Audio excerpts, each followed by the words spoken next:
சேலம் மக்களின் favourite ஸ்டோரான darling வெற்றிகரமா 2வது ஆண்டில் அடி எடுத்து வைக்கிறாங்க.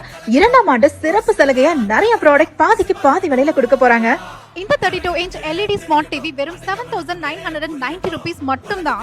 இந்த 70 inches AI advance 4K TV 50% ஆஃபர்ல உங்களால வாங்க முடியும். அண்ட் இந்த சிங்கிள் ரெக்லைனர் சோஃபா 50% ஆஃபர்ல 9990 ரூபீஸ்க்கே வாங்க முடியும். Elica chimney and 3 burner gas stove ரெண்டுமே 50% ஆஃபர்ல தராங்க. ஜஸ்ட் 13990 ரூபீஸ் மட்டும் தான். இது மட்டும் இல்லாம இந்த சம்மர் ஸ்பெஷலா ஏசி திருவிழா போயிட்டு இருக்கு. யாருமே இது வரைக்கும் கொடுத்துடாத ஏசி மந்த்லி இன்ஸ்டால்மெண்டா வெறும் 995 ரூபீஸ்ல இருந்தே தராங்க. 5 ஸ்டார் ஏசி வாங்குனீங்கன்னா 10,000 rupees worth desert air cooler வெறும் 999 rupeesக்கே தராங்க. 350 லிட்டர் above இருக்க டபுள் டோர் ஃப்ரிட்ஜ் வாங்குனீங்கன்னா 11,200 worth multi jar mixie just 2,999 வாங்க முடியும். 9 kg and above இருக்க ஃப்ரண்ட் லோட் வாஷிங் மிஷின் வாங்குனீங்கன்னா 8,290 rupees worth மைக்ரோவேவ் ஓவனை நீங்க 2,999 வாங்க முடியும். அண்ட் டாப் பிராண்ட் ஏர் கூலருக்கு மந்த்லி இன்ஸ்டால்மெண்டா 599 இருந்தே ஸ்டார்ட் பண்றாங்க. இது மட்டும் இல்லாம ஃபர்னிச்சர், மொபைல் போன், வீட்டு உபயோக பொருட்கள்னு எல்லா ப்ராடக்ட்டுமே ஆஃபர்ஸ் அள்ளி கொடுத்துட்டு இருக்காங்க நம்ம சேலம் டார்லிங் ஷோரூம்ல. உங்க ஃப்ரெண்ட்ஸ் அண்ட் ஃபேமிலில யாருக்கு இந்த அதிரடி டார்லிங் ஆஃபர் வீடியோ யூஸ்ஃபுல்லா இருக்குமோ அவங்களுக்கு மறக்காம ஷேர் பண்ணுங்க. அண்ட் இந்த மாதிரி சேலம்ல அப்கமிங் ஆஃபர்ஸ் தெரிஞ்சுக்க நம்ம கப்பக்கலங்க பேஜை ஃபாலோ பண்ணுங்க.